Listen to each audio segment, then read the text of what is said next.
I was late for my daughter-in-law's birthday because I pulled onto the shoulder of I-26 and chose a stranger's safety over a slice of cake. That's the truth. What I didn't know, stepping out into the cold hiss of traffic with my headlamp on, was that my lateness would be twisted into a verdict against my character and used as leverage to pry open the door to my paid-off home. Before we continue, please subscribe to the channel and tell us where you're listening from. The sedan sat cocked across the rumble strip at mile marker 15, hazard lights blinking like a fading heartbeat. A young woman, Maya, stood beside a shredded tire, both hands shaking around a dead phone. "You okay?" I asked. "I'm so sorry, I'm blocking the lane," she said, voice thin as the March air. Asheville in late winter smells like wet pine and brake dust. The wind will make a man's eyes water, even when he isn't sentimental. I'm a retired lineman. I've changed tires in ditches, storms, and alleys where dogs didn't trust their own shadows. I set my triangles, slid the jack under the pinch weld, and told Maya to sit in my truck where the heater still works. At 6:48 p.m., I topped off at the Exxon on Hendersonville Road, pump 6, 3214, a receipt still warm in my pocket. When a jack won't bite, you learn to listen. Metal whispers before it screams. The spare thunked into place, and I thumbed a text to my son at 6:59, helping someone off I-26, running late. "Save me a slice." A tow truck eased up behind us, Blue Ridge Towing, Tasha at the wheel, her ball cap pulled low. "You did the hard part," she said, tossing me a pair of gloves like a teammate. We checked lug torque, synced a plan, and I waited until Maya pulled away, the taillights stitching back into traffic. Tasha wrote up the job on a clipboard slick with cold and carbon paper. The stub read $186 and carried the exact kind of ink that smears if you breathe too hard on it. I slid it behind my license the way a soldier folds a letter from home. At 8:02 p.m., I opened the door to the dining room and walked into a wall of warm lights, filtered laughter, and one instant of silence so bright you could hear the roast settling in its own pan. Nora, my daughter-in-law, held her wine glass like a mic. "He made it," she said to the table. It belonged on stage, that voice. "Friends, colleagues, a cousin with a camera." Ethan, my son, caught my eye and then looked away. On the buffet, a plate waited for me like a timeout, one slice of frosting-heavy cake parked alone beside a dull fork. "Sorry I'm late," I said, shrugging off a coat that smelled like cold rubber and diesel. "I stopped to help a woman with a flat." "Convenient," Nora said, tipping her head until the chandelier found her cheekbones. She smiled in a way that says, "You've already lost the argument and didn't notice it leave the room." "It was important to me that we all be on time," Dad texted, Ethan said, but his voice carried the kind of tremor that comes from rehearsing a defense you're not sure you believe. Nora's hand made a small circle over the table, a conductor rescuing the symphony from a lone wrong note. "We managed," she said. "We always do." The word always clanged against my ribs like a lid shutting on a pot. After the candles, Nora passed me that lonely plate. The fork scraped like a tiny saw. "You couldn't be on time for one night?" she asked, low enough for only our corner of the table to hear. "It's a pattern, Martin. My pattern is stopping for hazard lights," I said. "I'm not a clever man, but I'm a precise one." I laid the toe stub on the tablecloth between the water spots and the candle wax. The numbers catching the light, 186. "I was on the shoulder of I-26 with a tire iron," asked Tasha at Blue. "Ridge, ask the Exxon cashier if you want the truth." Wrapped in thermal paper, she held my gaze for a beat, then tapped the paper like it was a napkin out of place. "This isn't about receipts. It's about reliability." She smiled again, but there was steel in it, not just for birthdays. For bigger plans, bigger plans. The oven timer dinged from the kitchen, a domestic gavel. Around us, conversation resumed. The room's temperature rose by a degree, the way a stage heats under lights. I put the receipt back in my wallet. I have 3 habits that never left me when Linda did. Label things, lock doors, and keep paper. I didn't know yet that bigger plans had a price tag attached to my deed. I only knew the air had changed in that room, like a storm about to pin the trees flat.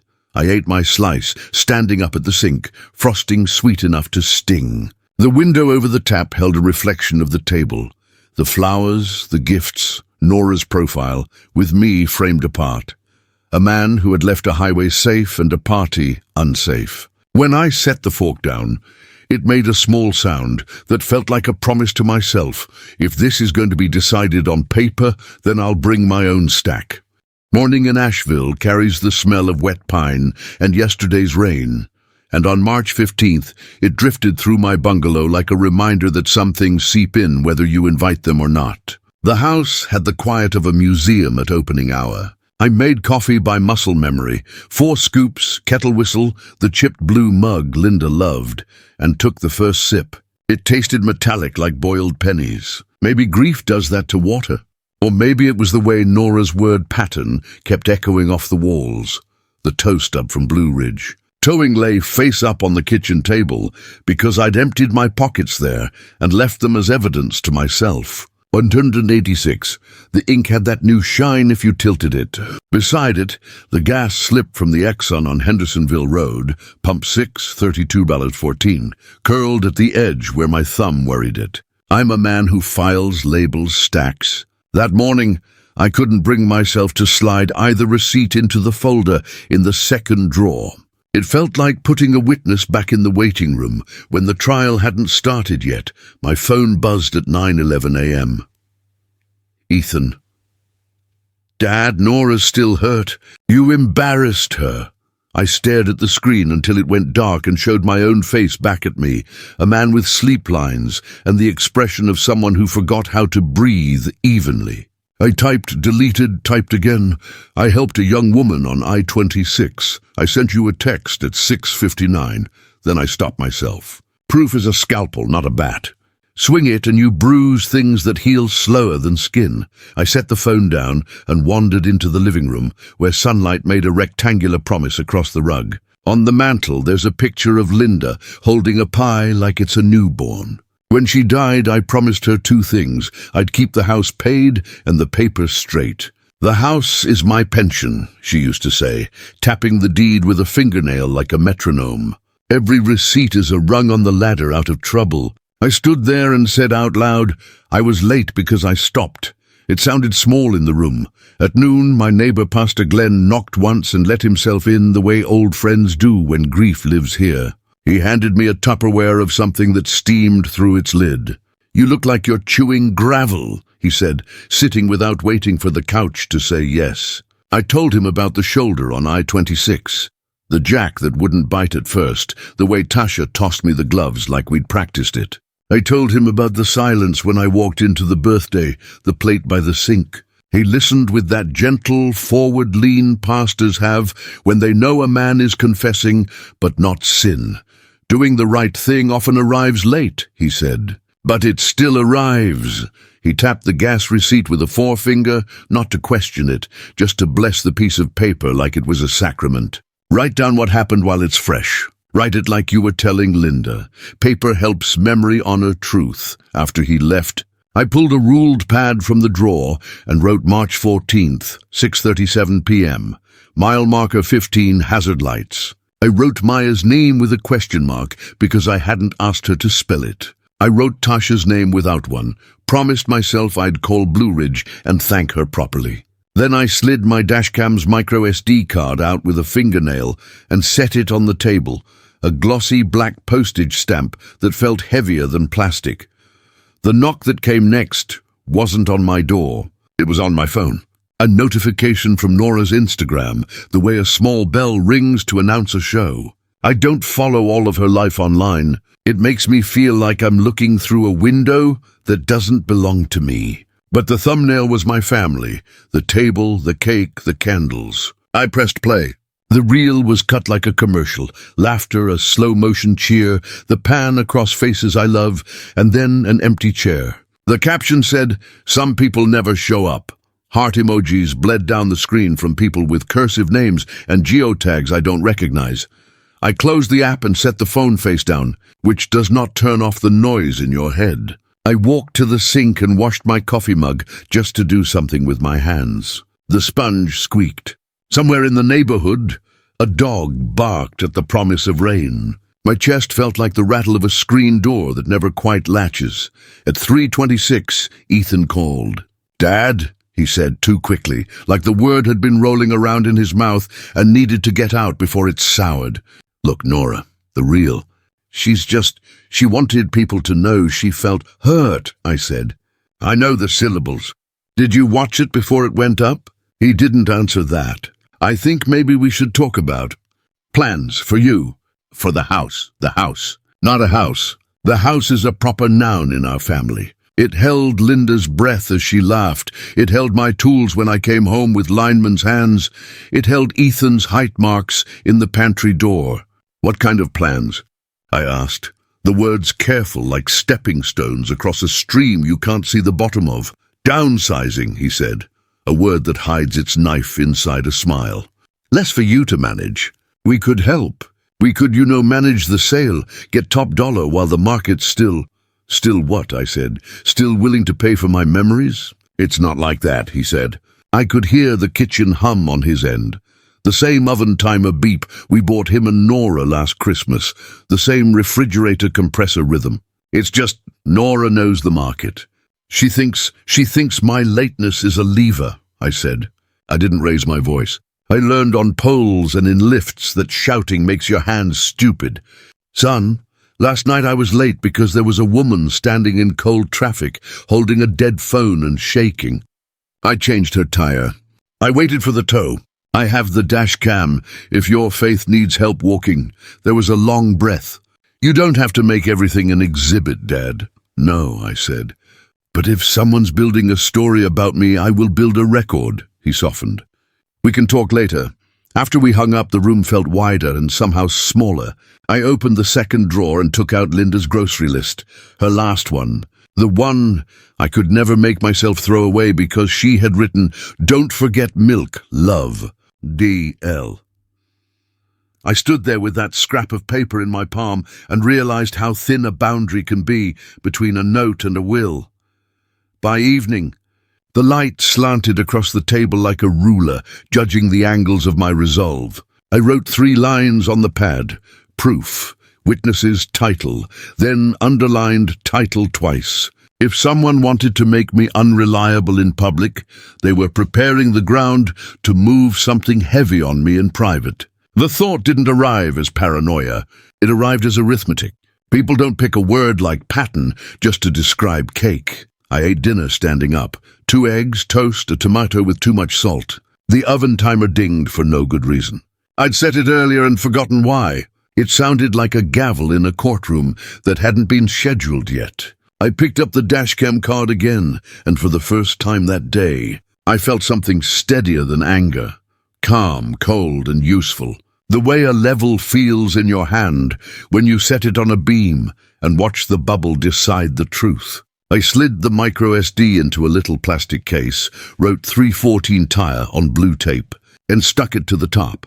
On March 16th, Sunday, I sat in the back pew at church and let the hymn bury my thoughts under a melody I knew by heart. Pastor Glenn preached on the Good Samaritan, without knowing it would land in my chest like a tool you haven't needed in years, but kept anyway. After service, he put a hand on my shoulder and said, "Write everything down." I nodded. I already started. When I got home, I laid out the receipts, the pad, the dashcam case like I was staging a quiet little war. My house was my retirement. Every slip of paper a sandbag. I didn't have a plan yet, but the shape of one was casting a shadow on the table. If the story was going to be decided on paper and performance, I would bring both. And if they wanted an audience, I knew a dinner where everyone would be watching. March 17th came in cold and bright, the kind of light that makes even lies look honest. I woke before dawn, made coffee I didn't need, and looked at the ruled pad from the day before. 3 words stared back at me like an unfinished sermon. Proof, witnesses, title. That list was my blueprint now. I started with proof. I drove back to the Exxon on Hendersonville Road, the same pump 6 I'd used that Friday. The clerk, a young guy with a bored look and earbuds, recognized me when I said, The flat tire night. He slid a form across the counter. Corporate keeps footage for 14 days. Fill this out. I wrote my name in block letters, handed him my ID, and watched him stamp the page, ink still wet. Footage retention confirmed. That was my first official line of defense. Next came witnesses. I called Blue Ridge Towing, got patched to a woman who sounded half asleep until I said my name. "Oh, you're the guy who waited till she was safe," she said. "Tasha," I remembered. "That's me. You didn't have to stay out there," she said. "I did," I told her. "Could you write what you remember?" By noon, she'd emailed me a signed note. He changed the tire himself, waited until the car was secure, 7:15 to 7:25 p.m., March 14th. The email sat in my inbox like a brick in the foundation I was laying. After lunch, I opened my dashcam folder and pulled the micro SD card labeled 314 Tire. I clipped it to a printed still image from the footage, a frame showing Maya's car tilted on the shoulder, my reflective jacket catching the headlights. Proof of place, proof of time, proof of character. Then I checked my email and my stomach turned. A new message had landed at 4:22 p.m. Subject line, "Pre-list buzz, the adorable bungalow." The sender meant to write to Nora, but they'd CC'd me by mistake. The first line read, "Excited to have the Hale property prepped for our upcoming Home Glow showcase." My address followed, right there in bold. I froze. My house. The one Linda and I spent 30 years paying off, now sitting in somebody's marketing queue like an unshelved product. The email wasn't from a scammer. It came from Home Glow Staging, a real company Nora tagged in half her posts. She must have started setting things up behind my back, counting on Ethan's silence and my supposed unreliability to keep me from noticing. I called Grace, a manager at Carolina First Bank and an old friend of Pastor Glenn's. "Check something for me," I said quietly. "Has there been any inquiry about a home equity line on my property?" She promised to look at 10:14 a.m., March 19th, she called back. "Martin, there was a courtesy call logged. Someone asked about a possible equity line. It didn't process, but it's on record." I wrote it all down on my yellow pad. March 19th, unauthorized title inquiry. Courtesy call. No action taken. Then I circled it 3 times. I called Ethan that afternoon. "Son, did you or Nora make an inquiry at the bank?" His voice stalled. "It was just exploratory. Nora said maybe we could help with bills." What bills?" I asked. "Dad, don't make this a fight." "It already is," I said softly. I just hadn't realized the first punch landed weeks ago. After the call, I stared at the living room walls, the same ones Nora had once praised as neutral and marketable. Every photo of Linda, every nail hole, suddenly felt like inventory on a clipboard. That night, I drove downtown to Harper & Finch Attorneys at Law. The sign buzzed weakly over a brick building that smelled like wet paper. Inside, attorney Quinn Harper looked like a man who collected bad stories for a living. He listened, took notes, and said one line that stuck to me like glue. "Mr. Hale, when people try to take something you own, your best weapon isn't anger, it's documentation." He offered to draft a notice of non-consent and flag my deed with the Buncombe County Recorder to prevent any false filings. I handed him my folder, receipts, tow stub, email printout. He smiled slightly. "You're already halfway there. Keep everything time-stamped. We'll move carefully." When I got home that night, I found a small envelope under my front mat. Inside was a party invoice from Nora's birthday, 2,280, with "You embarrassed me, you make it right," scribbled at the bottom. No return address, no smiley face. I placed it on the kitchen table beside my list and added a 4th word beneath the others: motive. By March 21st, my timeline was airtight. Proof, witnesses, title, motive, all labeled, all dated, all leading toward the same conclusion. She wasn't just angry I missed a party. She was building a narrative to move me out of my own home. I poured myself a small glass of bourbon that night and looked around the bungalow. The walls seemed to exhale, like the house understood what was coming. If they wanted to turn my life into a listing, then I'd turn my defense into a story worth hearing. And when the family gathered for our traditional holiday dinner on April 5, I'd make sure the truth was served right alongside the roast. By the time March 21st rolled around, my coffee maker was brewing on a schedule as precise as a military alarm. I had places to be, and one of them was downtown. Harper and Finch Attorneys at Law, room 204. Quinn Harper greeted me in a grey suit that looked like it had been pressed with a ruler. The kind of man who didn't raise his voice. He just let the paperwork do the shouting. He slid a retainer agreement across the desk, $750, dated and initialed in blue ink. "You've already got something most clients never do," he said, tapping my stack of folders. Evidence before emotion. I told him everything. How Nora had smiled through gritted teeth at her birthday dinner. How Ethan's voice cracked when he said manage the house. How that home glow. Email called my home the adorable bungalow. Quinn's eyes flicked up when I mentioned the courtesy call to the bank. Classic setup, he said. Manufacture incompetence, claim guardianship, assume control. Happens all the time. They're not stealing your house. They're repackaging it. He typed as he spoke, drafting a notice of non-consent, a single-page declaration that no one, including family, was authorized to market or encumber my property.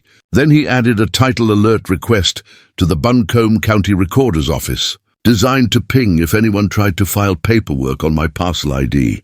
Both would be mailed, certified, with signatures required. When he handed me copies, I felt something shift inside me, like the difference between shouting into the wind and building a windbreak. I spent that afternoon visiting Ace Hardware, buying a rekey kit, 2 new deadbolt cylinders for $178. On the receipt, I wrote installed March 23rd, safety upgrade, before I even left the parking lot. Documentation had become my second language.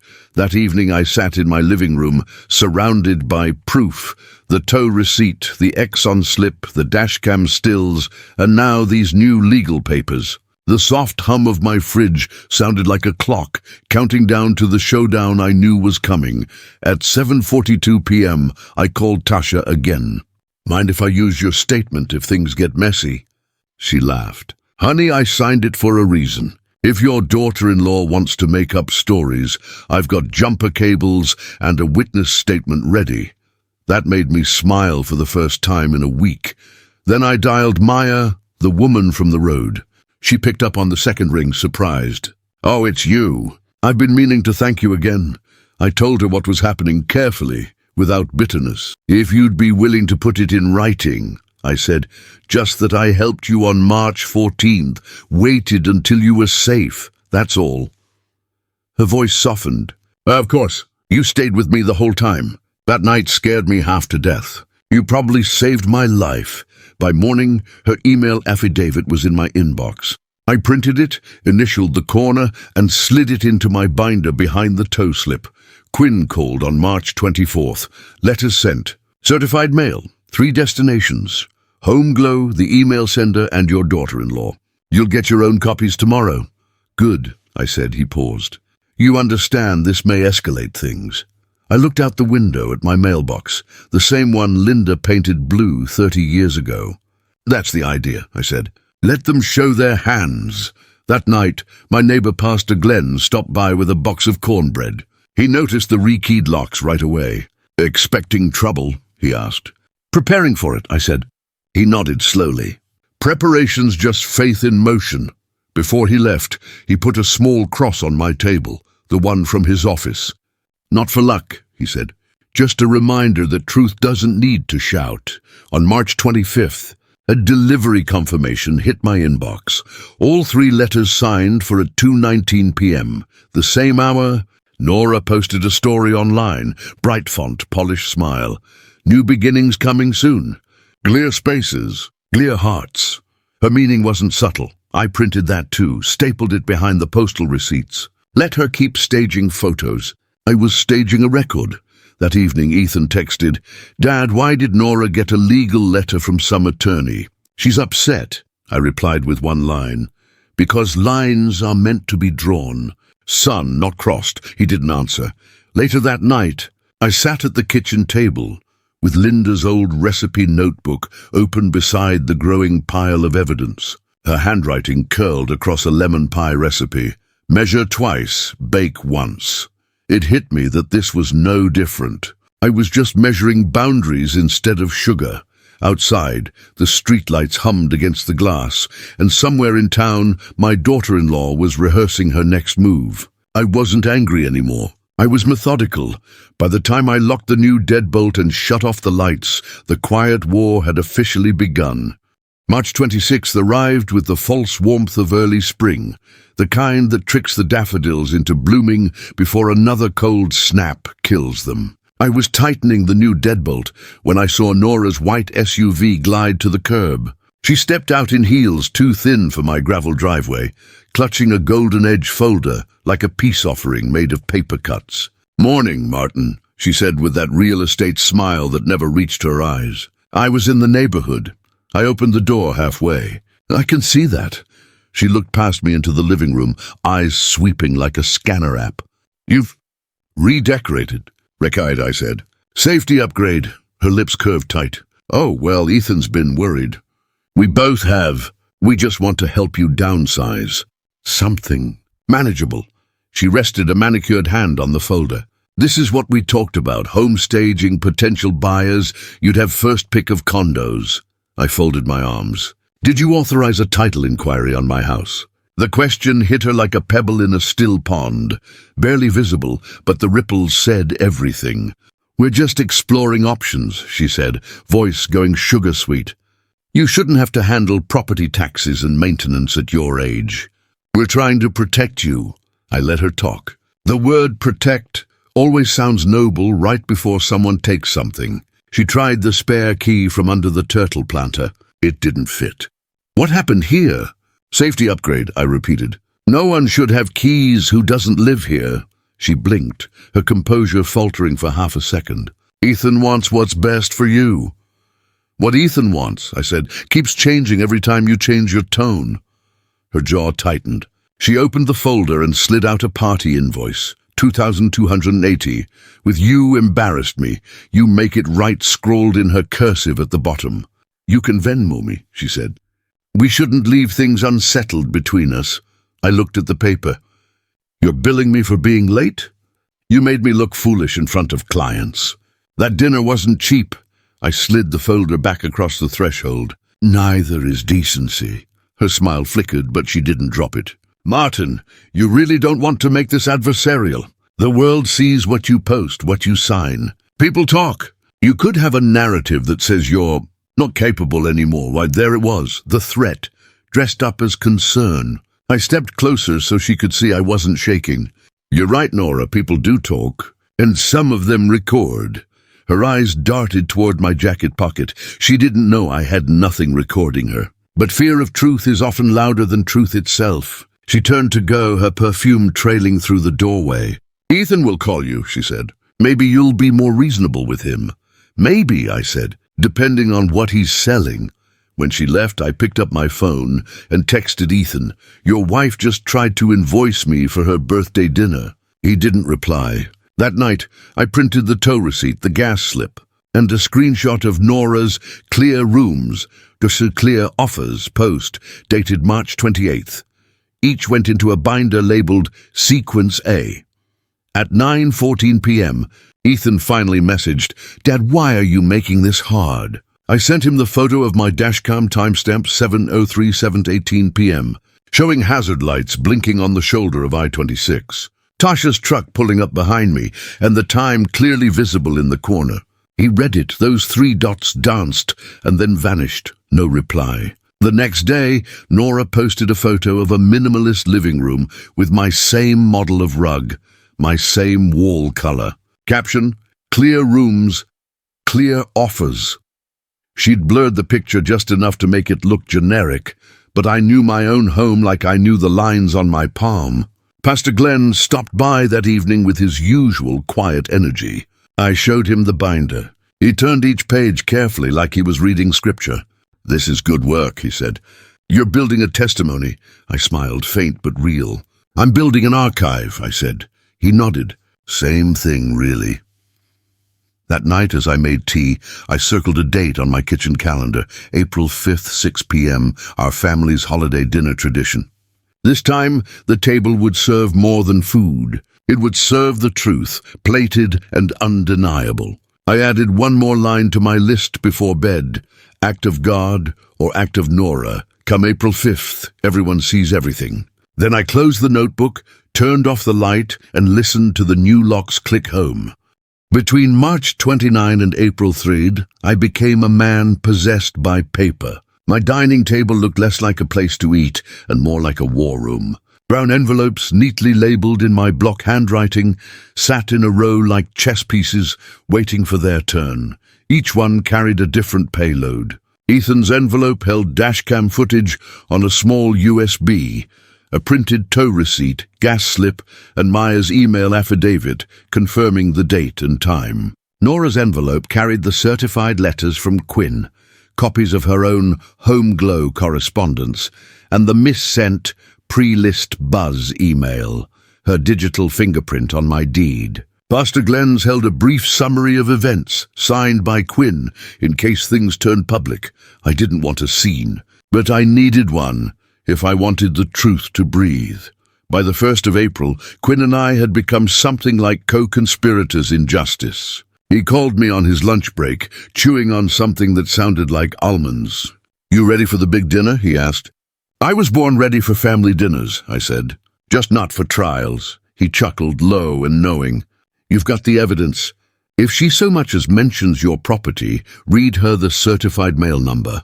Let silence do the work." He sent one more email that night. Subject line, bench consult request, contingency. The gist: if Nora or anyone affiliated with Homeglow tried to relist, file, or market my home again, we'd file for injunctive relief within 24 hours. Everything legal, everything by the book. Then, on April 4th, the real twist landed. At 12:17 p.m., I received an email blast from Nora's business account. Subject coming soon, a door to dreams attached. A photo of my front porch. My blue mailbox. The same one Linda painted. I stared at the image until the words blurred. The caption beneath read, "Authentic charm meets modern potential." There it was, proof she'd already staged my house for public sale. The metadata didn't lie. The photo was time-stamped April 4th, 11:53 a.m., and geotagged to my address. I forwarded it straight to Quinn. He called me 10 minutes later. "She just listed her own problem," he said. "This is what we call Exhibit A." Then he added, "You still going to that dinner?" "Now more than ever," I said. "If she wants to list my house, she can explain it in front of the family." That night I polished my shoes.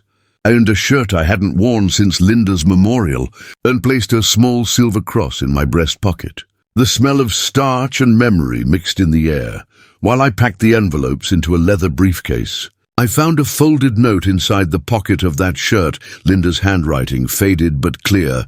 "Paper is memory. Keep it." The clock ticked past midnight, the house creaking the way old wood does when it's holding secrets. Outside, the porch light buzzed against the moths. Inside, I rehearsed lines I might never need to speak.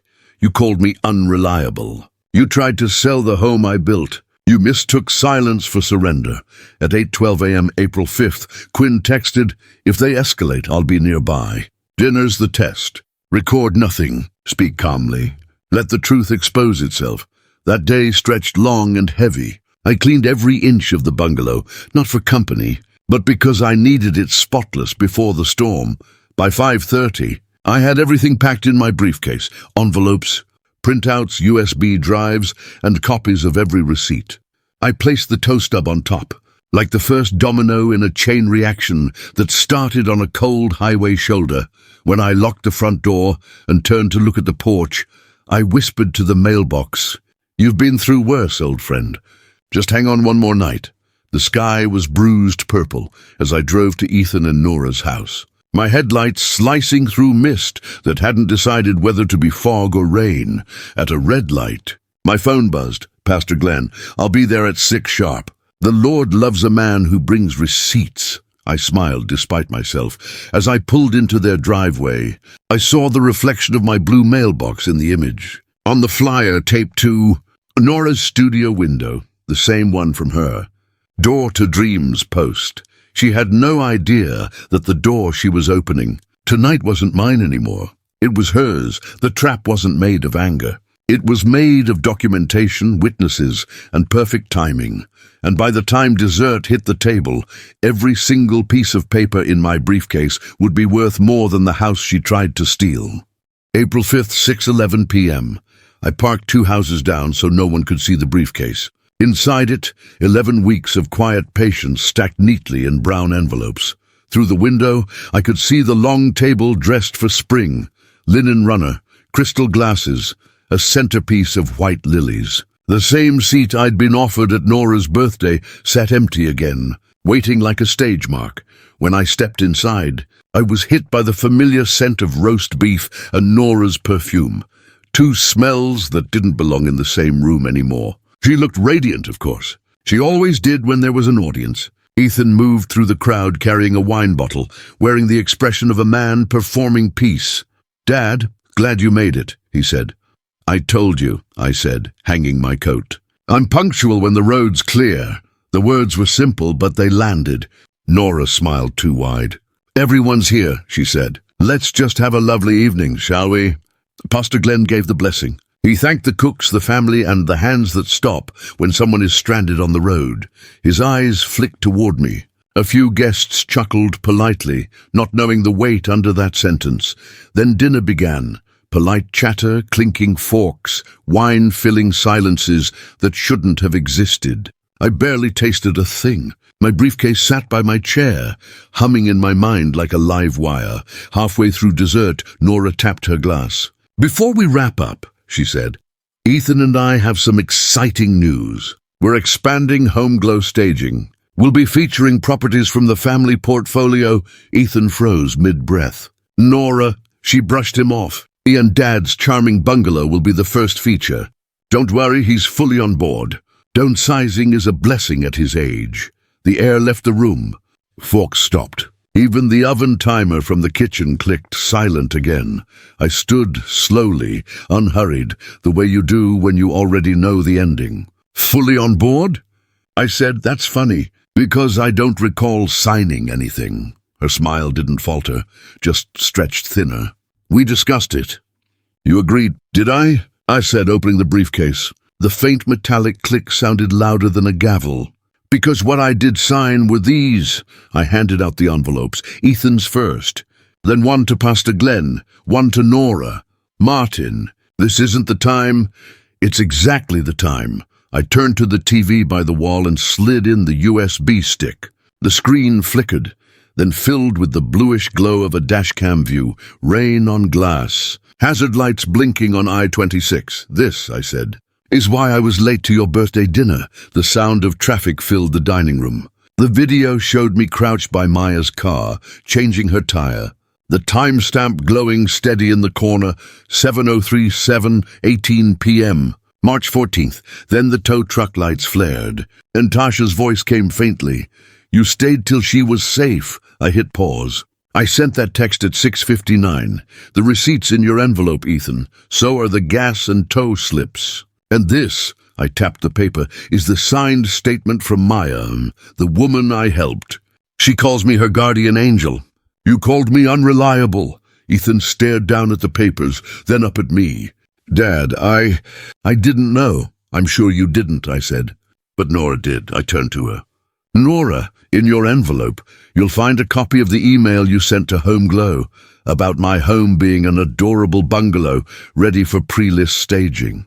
And the courtesy call to Carolina First Bank about a home equity line. Grace from the bank confirmed it in writing, her face drained of color. That was just preliminary research. I talked over her. You also find copies of the certified letters you signed for, letters from my attorney, stating that no authorization was given to market, stage, or list my property. You opened them on March 25th. I have the postal signature log right here." The guests stared at her. Someone's fork hit a plate. Ethan looked like he was standing on a sinking floor. Nora, tell me you didn't. She laughed, brittle as glass. This is absurd. Martin's confused. He's confused? I said. I pressed play again. The dash cam showed the tow truck pulling away, Maya's voice saying, "Thank you, sir. You saved me." I muted it. That was the night you decided to start calling me unreliable, to paint me as forgetful, so that when you forged your little narrative, Ethan would believe you were protecting me instead of robbing me. Quinn's letter sat on top of her envelope, stamped in bold, notice of non-consent to marketing or encumbrance. I slid it across the table. You tried to list my house, Nora, but now you've listed yourself in violation of real estate ethics and family decency. She pushed back her chair, cheeks burning. You humiliated me once. You won't do it again. Then maybe stop auditioning for the role, I said. Ethan's voice cracked. Did you really post that picture of Dad's house online? She didn't answer, but her silence did. I pulled out the printout of her April 4th Door to Dreams email blast, the porch photo glowing on glossy paper. You even called it a door to dreams. I hope your dream includes the North Carolina Real Estate Commission. They'll be reading this on Monday. Pastor Glenn stood, hand steady. I think grace has already been said tonight, he murmured. Now it's time for truth. Nora's eyes darted toward the guests, searching for sympathy. None came. She grabbed her purse and stormed toward the kitchen. The door slammed hard enough to rattle the cutlery. Ethan sank into his chair. Dad, I know, I said. But you helped by looking away. He nodded, tears he didn't bother to hide. I'm sorry. The room was silent except for the oven timer, which suddenly dinged. A perfect accidental gavel. I took my seat again, poured myself a glass of water, and let the quiet settle. You wanted to stage my house, I said softly. Consider it staged. When the guests began to leave, Ethan lingered by my side, envelope still open, eyes raw. She built everything on appearances, he said. I nodded. Then tonight we gave her the one thing she couldn't stage. Proof. Outside the night was cold, clean, and wide. My briefcase was lighter now, but my conscience was finally full. By the time the sun rose on April 6th, the roast beef smell had burned off my jacket, but the silence from Ethan's house still clung like smoke. I brewed coffee at my own table, the one where all this had started. The folder of documents sat open, calm and still, as if the pages themselves were breathing easier. At 8:12 a.m., I heard the crunch of gravel. Ethan's car stopped out front. He stepped out slowly, holding one of the brown envelopes from last night, like it might break if he blinked too hard. Dad, he said when I opened the door. You don't have to, I told him. Come in. He stood in the doorway for a long second, then crossed the threshold. The sound of it, shoe to floorboard, felt like a truce. I'm sorry, he said, for believing her, for letting it go that far. I know you thought you were helping, I said, but help isn't always a hand. Sometimes it's a line you don't cross. He nodded, eyes on the table. She left, he whispered. Packed a bag after you left last night. Said she needed space. You'll get more than space, I said. You'll get perspective. He gave a sad laugh. You always did like your phrases. I poured him coffee and slid it across the table. You remember what your mother used to say? I asked. Love without boundaries isn't kindness. It's surrender. He nodded, tears starting again. I didn't see it, Dad, I swear. You weren't supposed to, I said. People like Nora build their houses out of perception. You were just living inside one. At 10:05 a.m. my phone buzzed. Quinn's number. She's already deleted her posts, he said. But we screenshotted everything. I've filed a cease and desist, and we've copied the North Carolina Real Estate Commission. They'll open a review by end of week. He paused. Also local broker forums already whispering about it. She'll go dark for a while. I didn't want to ruin her, I said quietly. You didn't, he replied. You stopped her. Big difference. After we hung up, Ethan and I sat in the easy silence of men who don't need to fill the air to make peace. He walked to the mantel, looked at Linda's photo and whispered, she'd have handled it better. She'd have baked through it, I said. But she'd still have called it what it was. Wrong. By noon, I handed him a spare key. You'll need to come by sometimes, I said. To fix that leaky faucet you always promised to get to." He laughed through his nose. "Yeah, we drove to Ace Hardware that afternoon, cut him a new copy for $3.98 and stopped for burgers after. He told me about the cracks in his marriage I'd never seen, how Nora's charm had a timer on it that only he could hear ticking. I didn't gloat. I just listened. When we got back, the porch light hit the new lock, and I realized how small victories look in daylight. Plain, unremarkable, but real. That evening I got another call, this time from Grace at the bank. "Mr. Hale," she said, "I thought you'd like to know the equity line inquiry has been officially closed. It's annotated as unauthorized, declined by owner." "Thank you," I said. "Keep that note on file, just in case someone forgets." "Already done," she said, her voice like a smile. "You've got quite the fan club here, by the way." I hung up and sat in the dim light, listening to the sound of the house breathing. The ticking clock, the soft hum of the fridge. Peace is a quiet thing. You never realize how loud deceit was until it's gone. At 8:37 p.m., a message came from Pastor Glenn. "Sometimes grace looks like a legal document signed on the right line." "Proud of you, brother," I smiled. That night I wrote the day's final note in my ledger, April 6th, house safe, son home. Truth served hot. Then I shut the book and let the sound of rain on the roof do what it's supposed to, wash everything clean. By April 10th, my story had turned from rumor to record. The mail slot clacked that morning with an envelope from Harper and Finch, Quinn's letterhead crisp, embossed and satisfying in its quiet authority. Inside was the update I'd been waiting for. The North Carolina Real Estate Commission had officially opened an investigation into Nora's Door to Dreams campaign. They requested a full timeline of events, any correspondence, and evidence of non-consent. Quinn had already bundled everything neatly, emails, the coming soon photo, and her signed postal receipts from the certified notices. At 9:34 a.m., he called. "She's on the radar now," he said. The commission reached out to her broker for a statement. "I suspect she'll fold." "Fold or fume?" I asked. "Both," he said. "But that's not your problem anymore." That afternoon Ethan texted, "She wants to meet and apologize." "Should I?" I wrote back, "If it's for closure, not for compromise." He met her at a cafe downtown. 20 minutes later he called me, voice shaky. "She wants you to apologize too, for humiliating her in front of everyone." "Did she apologize first?" "Sort of. She said she's sorry I got caught in it." "That's not an apology, son. That's spin." I heard him exhale, long and low. "You're right."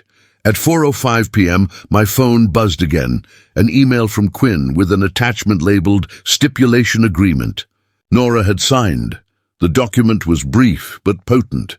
She agreed to issue a written retraction to her clients. She consented to remove all media featuring my property. She pledged not to engage in any transaction or inquiry involving my name or address, now or in the future. She acknowledged receipt of all cease and desist notices and accepted that further violation would result in immediate injunction. Her signature sat there on the last line. A flourish that wavered halfway through the N. Quinn's subject line said it all. Boundaries memorialized. I printed it, read it twice, and slid it into the fireproof folder behind Linda's old grocery list, the one that says, "Don't forget milk, love L. Justice doesn't announce itself with fireworks." It arrives in manila envelopes and digital PDFs, in signatures that tremble when truth finally catches up. That night, I sat on the porch with a cup of coffee gone cold and watched the neighborhood lights wink on, one by one. Somewhere out there, Nora was crafting another version of the story, but it didn't matter. My version wasn't rumor anymore. It was notarized fact. Ethan called again around 8. "She signed," he said. "I know," I said. "Quinn sent it." He was quiet for a beat. "She's leaving town for a while." "Letter," I said. "Every con artist needs distance from their last illusion." He hesitated. "I should have listened sooner." "You did," I told him. Just in time. When I hung up, I realized the house didn't feel like a battlefield anymore. It felt like itself, just wood, air, memory. I wrote one last note before turning in. April 10th, justice served. Boundaries written. Peace, pending renewal. Then I closed the ledger and whispered into the quiet, "You didn't lose me, Linda. You just taught me to defend us." April 12th came soft and silver, the kind of spring morning that smells like wet bark and forgiveness. The war was over, but the house still felt like it held its breath. I opened every window, let the air move through. Sunlight stretched across the kitchen tiles, warming the same spot where Nora had once stood with that golden-edged folder. Rehearsing concern like a script this time, the table was empty except for a note from Ethan. "Taking Caleb to the WNC Nature Center. Come join us." I smiled and went. The zoo was all laughter and goat feed. My grandson, barely 5, squealed as the animals nibbled from his little paper cup. Ethan crouched beside him, steadying his hands, whispering, "Hold it flat, buddy, don't pull away." It was such a small thing, but it knocked the air out of me. That was the same advice I used to give Ethan when teaching him to hold a wrench.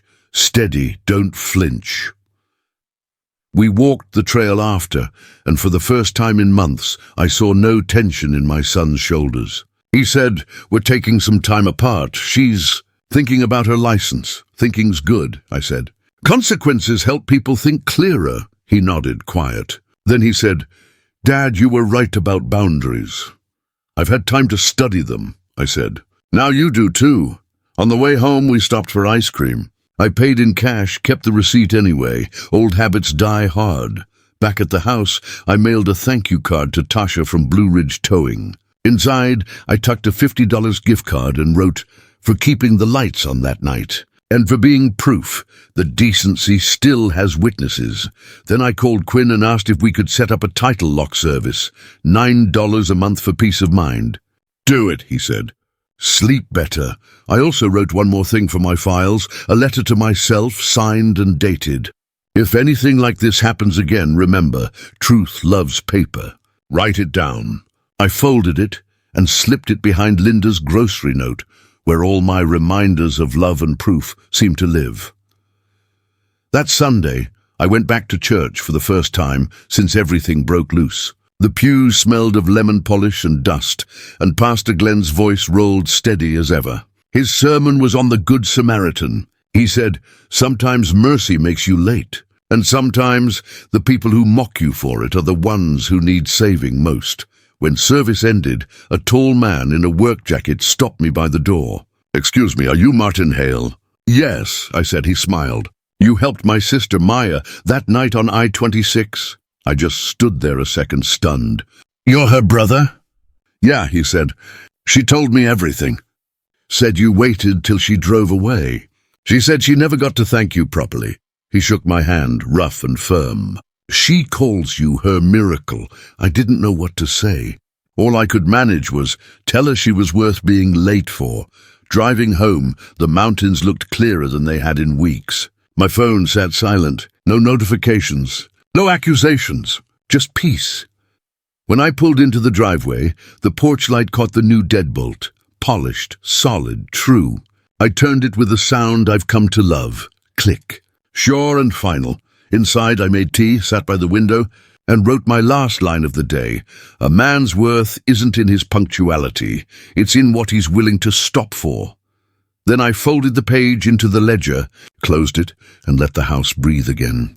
Weeks later, the world went on pretending nothing had happened. But small towns remember quietly. Gossip here moves slower than justice, yet it lasts longer. On April 28th, a just listed sign went up 2 streets over. White, glossy, the same design Nora used for her staging company. Her face smiled up from the bottom rider, polished to perfection. The tagline read, "Building homes, not walls." I stood at the corner with my coffee and let the wind turn that slogan over in my head. Some people never stop auditioning for the role of good. Word around the block said the listing wasn't hers anymore. She'd sold her stake to another agent just to stay afloat. It didn't matter. Her name still hung there, half-truth printed on plastic. Ethan dropped by that evening. He looked tired but lighter. "She's moving out of town," he said. "New start, smaller market. Says she needs to rebuild her reputation. She'll call it reinvention," I said. "But you can't rebuild a house on someone else's foundation." He smiled faintly. You always did speak in riddles. I just like things that last, I said. He told me he'd found a small apartment downtown. Leaky faucet, uneven floors, rent he could afford on his own. Feels honest, he said. And quiet. That's the beginning of peace, I told him. After he left, I replaced the torn screen door on the porch. In the drawer beneath my tools, I found the old oven timer, the one that had dinged like a judge's gavel the night truth hit the table. I wound it out of curiosity. 2 minutes of ticking filled the kitchen, steady as a heartbeat. When it dinged, I laughed softly. Linda used to say, "Revenge isn't fire, it's closure that stays warm." I didn't understand it back then. I do now.